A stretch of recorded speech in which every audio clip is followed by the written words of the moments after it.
Hi friends, ಧರ್ಮಸ್ಥಳದ ಸೌಜನ್ಯ ಘಟನೆ ನಡೆದಾಗ ಅಧಿಕಾರದಲ್ಲಿ ಇದ್ದವರು ಯಾರು? ಸಿಎಂ, ಗೃಹ ಸಚಿವ, ವಿಪಕ್ಷ ನಾಯಕರು ಯಾರಿದ್ರು? ಆ ಭಾಗದ ಸಂಸದ, ಶಾಸಕರು ಯಾವ ಪಕ್ಷದವರಾಗಿದ್ರು? ದಕ್ಷಿಣ ಕನ್ನಡ ಎಸ್ಪಿ, IAS ಅಧಿಕಾರಿಗಳು ಯಾರಿದ್ರು? ಎಲ್ಲವನ್ನೂ ಈ ವಿಡಿಯೋದಲ್ಲಿ ಹೇಳ್ತೀವಿ. ಅದಕ್ಕೂ ಮುನ್ನ ನೀವಿನ್ನೂ ನಮ್ಮ ಚಾನಲ್ಗೆ ಸಬ್ಸ್ಕ್ರೈಬ್ ಆಗಿಲ್ಲ ಅಂದರೆ ಈ ಕೂಡಲೇ ಆಗಿ ಪಕ್ಕದ ಬೆಲ್ ಐಕಾನ್ ಮೇಲೆ ಕ್ಲಿಕ್ ಮಾಡಿ. ಜಗದೀಶ್ ಶೆಟ್ಟರ್. ಸೌಜನ್ಯ ಘಟನೆ ನಡೆಯುವಾಗ ರಾಜ್ಯದಲ್ಲಿ ಬಿಜೆಪಿ ಸರ್ಕಾರ ಇತ್ತು. ಜಗದೀಶ್ ಶೆಟ್ಟರ್ ಸಿಎಂ ಆಗಿದ್ರು. ಬಹುತೇಕರು ಸೌಜನ್ಯ ಘಟನೆ ನಡೆಯುವಾಗ DV ಸದಾನಂದಗೌಡ ಸಿಎಂ ಆಗಿದ್ರು ಅಂತ ಭಾವಿಸಿದ್ದಾರೆ. ಅವರಿಗೆ ಶಾಪ ಕೂಡ ಹಾಕ್ತಿರ್ತಾರೆ. ಆಗ ಅಂದರೆ 2012ರ ಜುಲೈನಿಂದ 2013ರ ಮೇವರೆಗೆ ಸಿಎಂ ಆಗಿದ್ದವರು ಜಗದೀಶ್ ಶೆಟ್ಟರ್. ಸೌಜನ್ಯ ಘಟನೆ ನಡೆದಿದ್ದು 2012ರ ಅಕ್ಟೋಬರ್ನಲ್ಲಿ. R. ಅಶೋಕ್. ಸದ್ಯ ವಿಪಕ್ಷ ನಾಯಕರಾಗಿರೋ R. ಅಶೋಕ್ ಅಂದು ರಾಜ್ಯದ DCM ಆಗಿದ್ರು. ಜೊತೆಗೆ ಆ ಟೈಮಲ್ಲಿ ಗೃಹ ಸಚಿವ ಸ್ಥಾನದಲ್ಲೂ ಇವರೇ ಇದ್ರು. ಇದೀಗ ಧರ್ಮಸ್ಥಳ ಕೇಸ್ನಲ್ಲಿ ಮಾತನಾಡಿರೋ R. ಅಶೋಕ್ ಆರೋಪ ಮಾಡ್ತಿರೋರು ಮುಸ್ಲಿಮರು, ಕೇರಳ ಸರ್ಕಾರ ಕೂಡ ಎಂಟ್ರಿ ಕೊಟ್ಟಿದೆ ಅಂತ ಹೇಳಿದ್ದಾರೆ. ಇದು ಭಾರಿ ಚರ್ಚೆಗೂ ಕಾರಣವಾಗಿದೆ.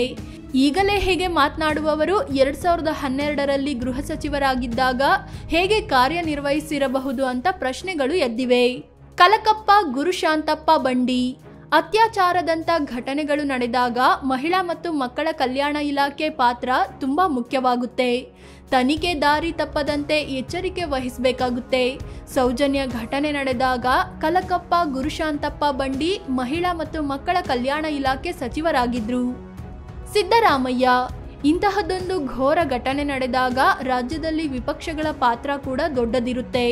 ದೊಡ್ಡವರ ಹೆಸರು ಕೇಳಿ ಬಂದಾಗ ಸಂತ್ರಸ್ತರ ಪರವಾಗಿ ನಿಂತು ಪ್ರಶ್ನೆ ಮಾಡಬೇಕಾದ ಕೆಲಸ ಕೂಡ ಇವರದ್ದಾಗಿರುತ್ತೆ.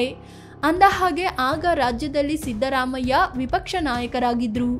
ಆದರೆ 2013ರಲ್ಲಿ ಇವರು ಸಿಎಂ ಆದ್ರು. ಆಗ ಸೌಜನ್ಯ ಪ್ರಕರಣ CBIಗೆ ವಹಿಸಬೇಕೆಂಬ ಒತ್ತಾಯ ಕೇಳಿಬಂತು. ಅದರಂತೆ ಸಿದ್ದರಾಮಯ್ಯ ಸರ್ಕಾರ 2013ರ ನವೆಂಬರ್ನಲ್ಲಿ ಪ್ರಕರಣವನ್ನ CBIಗೆ ವಹಿಸಿತ್ತು. ನಳಿನ್ ಕುಮಾರ್ ಕಟೀಲ್. ಸೌಜನ್ಯ ಘಟನೆ ವೇಳೆ ದಕ್ಷಿಣ ಕನ್ನಡ ಲೋಕಸಭೆ ಕ್ಷೇತ್ರದಿಂದ ಬಿಜೆಪಿಯ ನಳಿನ್ ಕುಮಾರ್ ಕಟೀಲ್ ಸಂಸದರಾಗಿದ್ರು. ಈ ಟೈಮಲ್ಲಿ ನಳಿನ್ ಕುಮಾರ್ ಕಟೀಲ್ ಸೌಜನ್ಯ ಕುಟುಂಬಸ್ಥರನ್ನು ಭೇಟಿಯಾಗಿ ಸಂತಾಪ ಸೂಚಿಸಿದ್ರು. ಸೂಕ್ತ ತನಿಖೆಯ ಭರವಸೆ ಕೂಡ ನೀಡಿದ್ರು. ವಸಂತ್ ಬಂಗೇರ. ಧರ್ಮಸ್ಥಳ ಬೆಳ್ತಂಗಡಿ ವಿಧಾನಸಭೆ ಕ್ಷೇತ್ರದ ವ್ಯಾಪ್ತಿಯಲ್ಲಿ ಬರುತ್ತೆ. ಆಗ ಆ ಕ್ಷೇತ್ರದಲ್ಲಿ ಕಾಂಗ್ರೆಸ್ ಅಧಿಕಾರದಲ್ಲಿತ್ತು. ಕಾಂಗ್ರೆಸ್ನ ವಸಂತ್ ಬಂಗೇರ ಶಾಸಕರಾಗಿದ್ರು. ಆರಂಭದಿಂದಲೂ ಸೌಜನ್ಯ ಕೇಸ್ CBIಗೆ ಒಪ್ಪಿಸುವಂತೆ ಇವರು ಮನವಿ ಮಾಡ್ತಾ ಬಂದಿದ್ರು. ಅಭಿಷೇಕ್ ಗೋಯಲ್. 2005ನೇ ಬ್ಯಾಚ್ನ IPS ಅಧಿಕಾರಿ ಅಭಿಷೇಕ್ ಗೋಯಲ್.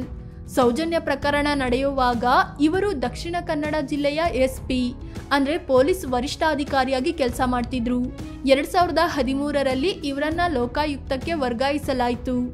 ಈಗ CISFನಲ್ಲಿ IG ಆಗಿ ಕೆಲಸ ಮಾಡ್ತಿದ್ದಾರೆ. Doctor NS Channappa Gowda. ಸೌಜನ್ಯ ಘಟನೆ ನಡೆಯುವಾಗ ದಕ್ಷಿಣ ಕನ್ನಡ ಜಿಲ್ಲೆಯ DC ಆಗಿದ್ದವರು ಡಾಕ್ಟರ್ NS ಚನ್ನಪ್ಪಗೌಡ. 2012ರ ನವೆಂಬರ್ನಲ್ಲಿ ಅಂದರೆ ಪ್ರಕರಣದ 1 ತಿಂಗಳ ಬಳಿಕ ಇವರನ್ನ ಟ್ರಾನ್ಸ್ಫರ್ ಮಾಡಲಾಗಿತ್ತು. ಯೋಗೇಶ್ ಕುಮಾರ್. ಸೌಜನ್ಯ ಪ್ರಕರಣದ ವೇಳೆ ಧರ್ಮಸ್ಥಳದಲ್ಲಿ ಪೊಲೀಸ್ ಠಾಣೆ ಇರಲಿಲ್ಲ. ಬೆಳ್ತಂಗಡಿ ಪೊಲೀಸರೇ ಈ ವ್ಯಾಪ್ತಿಗೆ ಬರ್ತಿದ್ರು. 2016ರಲ್ಲಿ ಧರ್ಮಸ್ಥಳ ಪೊಲೀಸ್ ಸ್ಟೇಷನ್ ಸ್ಥಾಪನೆ ಆಯಿತು. ಹೀಗಾಗಿ ಸೌಜನ್ಯ ಕೇಸ್ ತನಿಖೆಯನ್ನ ಮೊದಲಿಗೆ ಶುರು ಮಾಡಿದ್ದು ಯೋಗೇಶ್ ಕುಮಾರ್. ಇವರು ಬೆಳ್ತಂಗಡಿ ಠಾಣೆ SI ಆಗಿದ್ರು. ಆರಂಭಿಕ ಹಂತದಲ್ಲಿ ತನಿಖೆ ಸರಿಯಾಗಿ ನಡೆಯದೇ ಇರಲು, ಸಾಕ್ಷಿ ಸರಿಯಾಗಿ ಸಂಗ್ರಹಿಸಲಿಲ್ಲ ಅನ್ನೋ ಆರೋಪ ಇವರ ಮೇಲಿದೆ. ಆದರೆ ಇಲಾಖೆ ಕಡೆಯಿಂದ ಇವರ ವಿರುದ್ಧ ಯಾವುದೇ ಕ್ರಮ ಕೈಗೊಂಡಿಲ್ಲ. ಫ್ರೆಂಡ್ಸ್, ಇದು ಧರ್ಮಸ್ಥಳದ ಸೌಜನ್ಯ ಪ್ರಕರಣದ ವೇಳೆ ಯಾರೆಲ್ಲ ಅಧಿಕಾರದಲ್ಲಿ ಇದ್ರು, ಯಾರು ಯಾವ ಹುದ್ದೆಯಲ್ಲಿದ್ರು ಅನ್ನೋದ್ರ ಬಗ್ಗೆ ಮಾಹಿತಿ ನೀಡೋ ಪ್ರಯತ್ನ. ಈ ಬಗ್ಗೆ ನಿಮಗೇನು ಅನ್ಸುತ್ತೆ ಅಂತ ಕಾಮೆಂಟ್ ಮಾಡಿ ಹೇಳಿ. ಹಾಗೆ ನೀವಿನ್ನೂ ನಮ್ಮ ಚಾನಲ್ಗೆ ಸಬ್ಸ್ಕ್ರೈಬ್ ಆಗಿಲ್ಲ ಅಂದರೆ ಈ ಕೂಡಲೇ ಆಗಿ ಪಕ್ಕದ ಬೆಲ್ ಐಕಾನ್ ಮೇಲೆ ಕ್ಲಿಕ್ ಮಾಡಿ. ಧನ್ಯವಾದ.